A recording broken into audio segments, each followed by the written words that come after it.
వేల మందిని ప్రొఫెషనల్స్ గా మార్చిన ఇనోమాటిక్స్ తో మీరు కూడా మీ డ్రీమ్ కెరియర్ ని ఇప్పుడే స్టార్ట్ చేయండి. అంటే ఇప్పుడు మన క్వాలిటీ ఆఫ్ మ్యూజిక్ ఎలా ఉందంటారు ఇప్పుడు కంపారిటివ్లీ టెక్నికల్గా బాగుంటుంది, బ్రహ్మాండంగా బాగుంటుందా? అడ్వాన్స్. కానీ టైం ఎక్కువ లాగేస్తుంది నాకు. అదే ఓన్ థింగ్. ఇప్పుడు తమన్ చేస్తున్నాడు చాలా, అంటే కొన్ని సినిమాలు అయితే outstanding quality wise, the presence of the music. అలవైకుంఠపురంలో గొప్పగా చేసాడండి పాట. నేను చెప్తున్నా, ఓకే, అదే అలా వైకుంఠపురం మంచి మంచి మెలడీ సాంగ్స్, మంచి మెలోడీస్ సాంగ్స్ ఉన్నా కూడా ప్రెజెంటేషన్ ప్రెజెంటేషన్, ఆ డైనమిక్స్ పర్ఫెక్ట్ గా సెట్ చేశారు. ఈవెన్ దేవి కూడా, దేవిశ్రీ ప్రసాద్ కూడా అవును తను చేస్తున్నాడు. అంటే ఇప్పుడు టెక్నాలజీ వచ్చేసింది కాబట్టి కొన్ని వాళ్ళు చైనాకి ఆటోమేటిక్ వచ్చేస్తుంది, అదే టెక్నాలజీలో వచ్చేస్తుంది. కానీ తమన్ ఏం చేస్తున్నాడంటే is doing lot of processing work. ఈ గాట్ సమ్ నాలెడ్జ్. అంటే రెహమాన్ దగ్గర వర్క్ చేశాడు కాబట్టి వాడికి మన దగ్గర వర్క్ చేశాడు. తర్వాత రెహమాన్ దగ్గర అంత చేయడం మీ దగ్గర పని చేసాడు చేశాడు. అంటే టెక్నాలజీని ఎక్కువ స్టడీ చేశారు వాళ్ళు. అదేలేదు, మాకు అంత టైం ఉండేది కాదు. నేను కూర్చొని టెక్నాలజీ స్టడీ చేస్తే నీ కంపోజింగ్ పోతున్నాను, సినిమాలు పోతాయి. Correct sir, correct.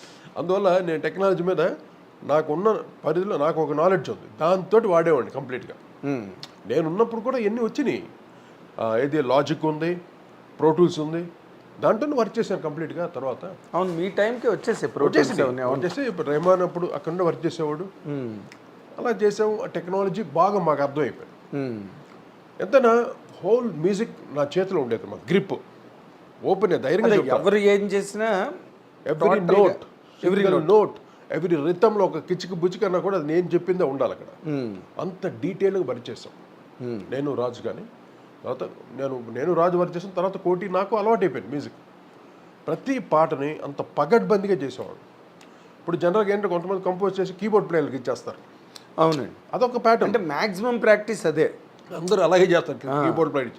నేను అలా కాదు, ఎవ్రీథింగ్ నేను కంపోజ్ చేసి కీబోర్డ్ ప్లేయర్ దగ్గర ఆ నోట్స్ కూడా నేను కరెక్ట్గా టోన్స్తో సహా. అదే ఇళయరాజా గారు చేసే విధానం. ఇళయరాజా ఆయన స్కోర్లో రాసేస్తాడు ఏ టోన్ ఏంటో స్కోర్స్. నేను ఆ టోన్ ఇంకా బెటర్గా విని విని నోట్స్ వాళ్ళు ఫీడింగ్ చేసేస్తారు. చేసిన తర్వాత నేను కూర్చొని ఒక టోన్ మార్చి సెట్ చేసేవాడిని. ఓకే, నా టేస్ట్కి నాకు ఎలా కావాలి అన్నట్టు చేసేవాడిని. అంటే ఇప్పుడు మీరు బేసిక్గా మీరు ఫైల్లోకి రావడం కానీ, లేకపోతే మీరు ఒక మాస్ మ్యూజిక్ డైరెక్టర్స్గా మీకు ఇండస్ట్రీలో కానీ పబ్లిక్లో కానీ ఇమేజ్ రావడానికి ప్రధానమైన కారణం మీకు చిరంజీవి గారితో హిట్స్ పడ్డమే. అంటే మీ పాటలు, వాటి గొప్పతనం, వాటి క్వాలిటీ అవన్నీ ఉంటుండగా. అంటే చిరంజీవి గారైనా కాదు, my music, our music we done for Chiranjeevi garu. Chiranjeevi కోసం చేసాం అంతేగాని మా music is there already. That's what I'm saying. మీ మ్యూజిక్ ఉండగా అది చిరంజీవి గారి మీద. ఇళయరాజా గారు వచ్చి తెలుగులో ఒక రెవల్యూషనరీగా ఉండేది ఆయన సాంగ్స్ అని. అవును, ఎప్పుడైతే నేను రాజ్కోటిగా మేము ఎప్పుడైతే ఎంటర్ అయ్యి ఒక న్యూ ట్రెండ్ ప్రజెంట్ చేసాం, ట్రెండ్ సెట్టింగ్ చేసిన తర్వాత ఆయన కూడా కొంచెం బ్యాక్ ఆఫ్ అయ్యాడు. మీకు ఫస్ట్ పిక్చర్ అది మీకు గుర్తుంది లేదో నాకు గుర్తుంది. Lankeshwarudu was the first picture to break the trend of Ilaiyaraaja in Telugu. Lankeshwarudu very later on అది. మీరు అసలు ఆ పాటలు మాకు దాసనండ్ర ఆఫీస్లో ఆయన వినిపించగా విన్నాం. చాలా మంది ఇళయరాజా చేశారు, ఇళయరాజా చేసాడు ఈ పాట అని అడిగారు. సో అక్కడి నుంచి మీరు అంతకు ముందు నుంచి మీకున్న, బట్ ఆ సినిమాల పాటలతో మీరు నార్మల్గా ఆయనతో కంపారిజన్ కాదు, నో కంపారిజన్ కంపోజర్, లెజెండ్ ఆయన, లెజెండ్. బట్ మా స్టైల్కి కొంచెం ఆయన కూడా, అంటే ఆయనది ఒక సింపుల్ స్టైల్ ఉంటుంది, సింపుల్ ఒక ప్యాటర్న్స్, మెలడీ క్లియర్గా ఉంటుంది, ఇలా ఉంటుంది. మాది డైమెన్షన్స్ ఎక్కువ ఉంటుంది మా మ్యూజిక్లో. మీ డైనమిక్స్ వేరండి, రిచ్నెస్, గ్రాండియర్నెస్. జుమ్మనే తుమ్మెద వేట, ఈ రిథమ్స్ అంతా వీ క్రియేటెడ్. తర్వాత బాంబేలో అతను ఎవరు, దేవదాస్ అంతా చేసాడు, ఎవరు మ్యూజిక్ కంపోజ్. బాంబేలో ఆల్మోస్ట్ ఆల్ మా రిథమ్స్ని they started to do that. అంటే ఈ కొత్త ప్యాటర్న్స్ అంతా we created here. Ismail Darbar almost మా రిథమ్ ప్యాటర్న్స్ అని వాడేవాడు ఆయన. ఓకే, అంటే కొత్త ప్యాటర్న్స్ని, not only Telugu, in India we are the creators for the new patterns. I will challenge for that. మీరు చూడండి, వినండి. మీ కెరీర్లో మీరు ఏ పర్టికులర్ పాయింట్ ఆఫ్ టైంలో ఎక్కువ ఛాలెంజ్ ఫేస్ చేశారండి? ఛాలెంజ్ అంటే ప్రతిసారి చిరంజీవి గారి సినిమావే ఛాలెంజ్. అంతేనా? అదే భయం వేసేది మాకు. చిరంజీవి గారి సినిమా అంటే ఛాలెంజ్, రీచ్ ఎక్కువ అది. ఇప్పుడు నెక్స్ట్ బాలకృష్ణ గారు తర్వాత ఇంకా నాగార్జున, వెంకటేష్, ఇంకా అలాగా నెక్స్ట్ అది అలా. బట్ అల్టిమేట్గా చిరంజీవి గారు. ఆయన సినిమాకి మ్యూజిక్ అలా రీచ్ అయ్యేది. ఇప్పుడు అన్నీ కొండకోన ఈ బీట్స్ అంతా మేము క్రియేట్ చేసేవాడు. పాటతో పాటు పుట్టేది. చిరంజీవికి డ్యాన్స్ ఇలా ఉండదు. చక్కిలి గింతల రాగం ముత్తిస్తుంటే తార తారి తట్టెరి డట్టెర దానికి కొత్త బీట్స్ అయ్యింది. కన్నె పిల్లతోటి పిల్లగాడికొచ్చెనమ్మ పీకులా beat first time we created for that song. Chiranjeevi garu మిమ్మల్ని పర్సనల్ ఫోక్లో అది కొత్త బీట్.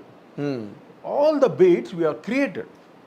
ఊరికే రితం కొట్టి వాంచారని కాదు, పాటతో పాటు పుట్టేది బీట్. ప్యాటర్న్స్ మీరు క్రియేట్ చేశారు. We created that. Yes yes. అందుకే నేను ధైర్యంగా చెప్తాను. అంటే మోర్ రిథమిక్గా నేను ఎక్కువ కాన్సన్ట్రేట్ చేశాను songs.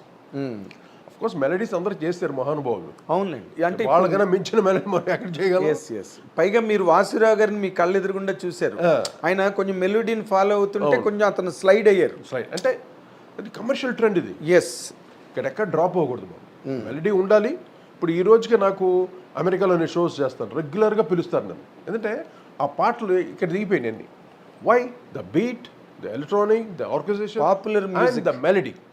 Popular music. Yes, melody ఉంది. మెలోడీ ఉంది. రాగం ఏదో ఒక రాగం ఉంటుంది. అవును. మీరు ఎక్కువ మధ్యమధ్యలోనే అన్నీ ఉంటాయి. శివరంజన్ ఉంటుంది, తర్వాత మోహన్ హంసానంద్ ఉంటుంది, మోహన్ ఉంటుంది, ఆల్ మిక్స్డ్. అవును. నేను పర్టికులర్ ఈ రాగంలో చేయాలని ఏ పాట నేను చేయలేదు. అది పుట్టాలి అంతే, అది రావాలి. కూర్చుంటే మీకు ఆ కల్చర్ ఆఫ్ నాలెడ్జ్ ఉన్నదా ఏంటి అంటే నార్మల్గా ఈ రాగాలు ఇవి రాగాల నాలెడ్జ్ ఏం చేస్తావు? రాగాల పేరు చెప్పగలవు. నువ్వు రాగాల పేర్లు చెప్పగలవు. ఆ రాగంలో ఉన్న సారాంశం తెలుసా మనకి? ఏ రాగంలో సారాంశం ఎవరికి తెలుసు? కామన్ ఆడియన్స్ తెలుసా? చెప్పండి. తెలియదు. మీరు గొప్పగా చెప్తాడు ఒక్కొక్కడు, ఇది హనుమత్తోడండి, ఇది ఆ రాగం ఈ రాగం. నువ్వు పేర్లు చెప్పడం వరకే వాడికి అర్హత. ఏ రాగంలో ఎంత బ్యూటీ ఉందో హూ నోస్, ఎవ్వడికి తెలియదు. ఒక్కొక్క రాగం ఒక మహాసముద్రం. అవునండి. ఎందుకంత ఎమోషన్ చెప్తున్నానంటే ఎస్. ఈ పేర్లు చెప్తారు రాగలు. నాకు భలే కోపం వస్తుంది. అంటే పేరు చెప్పేస్తే ఆడు జీనియస్ అని, అబ్బా ఇటు సంగీతంలో పెద్ద విద్వాంసుడు అని అనుకుంటారు. అవునండి. నాకు అది నచ్చదు. ఎందుకు రాగాల పేర్లు చెప్పి ఏం చేస్తాను మీరు? నేను పలానా ఈ పాటని అంశానందులో చేశానండి అని నేను ఎప్పుడు చెప్పుకోలేదు. అవును. దాయి దాయి దాక్షాని అది కోటి రాగం అంతే. That's my song. కోటి రాగం. ఇది బాగుంది. అంతేగా. ఇది నేను దాక్షాయని, అదే దాయి దాయి దాయి దాక్షాయని దందరదానని దాదారి, ఇది అంశానందులో చేశాను. I never set. అది అంశానందులో కూర్చుంది అంతే. ఓకే. అంటే పాటే వెతుక్కుంటుందంటారు ఆ ట్యూన్. అంతే. మూడ్ అంతే మూడ్ అది. అంతేగాని మనం రాగంతో పాటు కూర్చొని చేసాం అనుకో, అది అక్కడే ఉంటుంది. నాకేంద్ర ఎప్పుడు ఆ పొరపాటు నేను చేయలేదు. ఓకే. పెదరాయుడులో సిచ్యువేషన్ ఉంది. ఆయనకి మోహన్ రావు అంటే ఇష్టం. ఎవరు? మోహన్ బాబు గారికి. కానీ ఆయనకి ఇష్టం అని నాకు మోహన్ రావులో చేయని ఆయన అడగలేదు. సిచ్యువేషన్ చెప్పారు, ఆటోమేటిక్గా మోహన్ రావులో కుదిరింది. అక్కడ నేను కూడా మోహన్ రావులో చేయలేదు. గదిలే కాలం. ఆ ట్యూను నాకు ఆ సిచ్యువేషన్కి, భార్యకి ఎవరు లేకుండా తను భర్త శ్రీమంతం చేస్తాడు. ఇది సిచ్యువేషన్, నేను ట్యూన్ చేయాలి దానికి. అప్పుడు నేను ఆలోచిస్తే ఒకటే ట్యూన్ వచ్చింది. ఇంతే, ఇదే తరిరా తీరరా దరిదారి దారి దాదా దాదా తారరా తారారీర అలా ట్యూన్ పుట్టింది. వెంటనే దానికి కదిలే కాలం అన్నాడు ఎవరు? శ్రీహర్షన్ రైటర్. ఎంత గొప్పగా రాశాడు. కదిలే కాలమా కాసేపు ఆగమని కాలం ఆపాడు. అవునండి. మంచి ఎక్స్ప్రెషన్. అది మంచి ఎక్స్ప్రెషన్, చాలా కొత్త ఎక్స్ప్రెషన్. అంటే మీరు ఏదైతే ట్యూన్ని క్రియేట్ చేశారో దాన్ని ఆ ట్యూన్ కన్నా గొప్ప ఎక్స్ప్రెషన్ క్యారీ చేసింది. ట్యూన్ మెలడీ ఉంది, ఆ పదం ఎక్కడికో తీసుకెళ్ళిపోయింది. అవును. కదిలే కాలం. ఎంత పెదరాయుడులో అది ఇప్పటికీ నాకు ఒక క్లాసికల్ దీంట్లో ఆ పాట మిగిలిపోయింది. అలాగే ఏది ఇంకోటి చేసినది ఇదేలే తరతరాల చరిత్రం. అవును. అది జేసస్ గారు పాడారు. అవునండి. ఆ పాట కూడా అది ఆల్మోస్ట్ ఆల్ కన్నడలో ఉంటుంది. అది కన్నడలో చేయలేదు. ఇది కూడా చెప్తున్నా. అదే మీరు ఇందాక చెప్పారు కదా, మూడ్ బట్టే చేస్తాను. అంటే ఆ రాగం వచ్చి కూర్చోవాలి, మన దగ్గరికి రావాలి. అందుకనే తపస్సు చేస్తాం మేము. ఇప్పుడు ట్యూన్ రావడానికి హార్మోనియం పెట్టిలో పుట్టేదు, గిటార్లో పుట్టేది, కీబోర్డ్లో పుట్టేది ట్యూన్ అనేది, రాగం అనేది. అవును, మా ఇక్కడ రావాలి, ఆ వేవ్స్ రావాలి. సిచ్యువేషన్ బట్టి వేవ్స్ రాకపోతే ఇప్పుడు ఆ రోజు అన్నమయ్య చేసాడు, త్యాగరాజ స్వామి చేసాడు, ఎలా చేసి ఉంటాడు? రాముల వారి మీద భక్తితోటి రాగాలు పుట్టి ఆ భక్తి రసంతో పాడాడు ఆయన. అన్నమయ్య ఆ భక్తి రసంతో పాడాడు, మూడ్. అంతేగాని ఇది రాగం, ఈ రాగంలో ఇది జతులు పెట్టాను. తర్వాత రీసెర్చర్స్ రీసెర్చ్ చేస్తే చెప్పాలి ఇది పలానా రాగం, ఈ రాగంలో ఈ స్వర జతులు వాడారు అని రీసెర్చ్ చేసి చెప్పాలి. అంతేగాని ప్రతి ఒక్కళ్ళు దీన్ని క్రియేటర్స్ చెప్పకూడదు పేర్లు. క్రియేటర్స్ నువ్వు అడిగావు అనుకో, నాగేంద్ర మీరు నన్ను అడిగారు, సార్ ఇది ఏ రాగంలో చేసేస్తారంటే అప్పుడు నేను చెప్పడానికి సార్ పలానా ఇది రాగం అండి అన్నట్టు. అవును, అంతేగాని ఎత్తుకోవటమే రాగాల పేరు చెప్పేస్తే మనంత మాత్రం మనం గొప్ప అనుకోకూడదు. First of all I hate that. రాగాల పేర్లు చెప్పి చాలా ఇది ఉంటుంది. They think the genius. అదేలేండి, pseudo very wrong, that's very wrong. అదేలేండి, ఒక్కొక్క రాగం మహాసముద్రం కన్నా గొప్పది. ఒక్కొక్క రాగం అండి, ఒక్కొక్క స్వరం. ఏంటి స్వరం? ఒక షడ్జమంలో ఉంది, ఎంత ఎంత ఉంది తెలుసా షడ్జమంలో? ఒక సా అంటే ఆ సాని కరెక్ట్గా నిలబట్టగలగాలి ఒక షడ్జమాన్ని. ఎంత గ్రేట్ ఒక్కొక్క స్వరం. ఏం మ్యూజిక్ అంటే ఊరికేనా? కొందరు మహానుభావులు చేస్తున్నారు పాటలు. ఆ స్వర ఘనం ఉండాలి, స్వర ఘనంతో పాటు గళం ఉండాలి. స్వరం, ఘనం, గళం. స్వరం, ఘనం, గళం. గళం. స్వరానికి ఘనాన్ని ఏది ఇస్తుంది? గళం ఇస్తుంది. ఆ పవర్ని ఇవ్వాలి.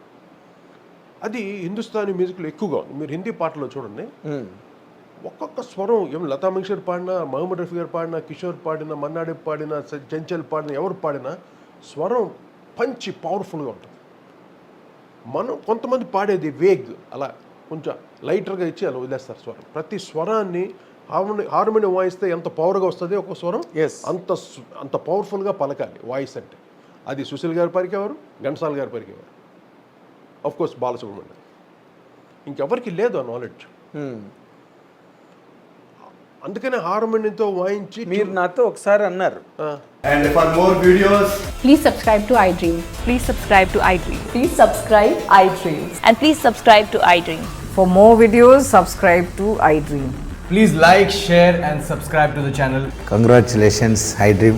Subscribe to iDream. Subscribe to iDream.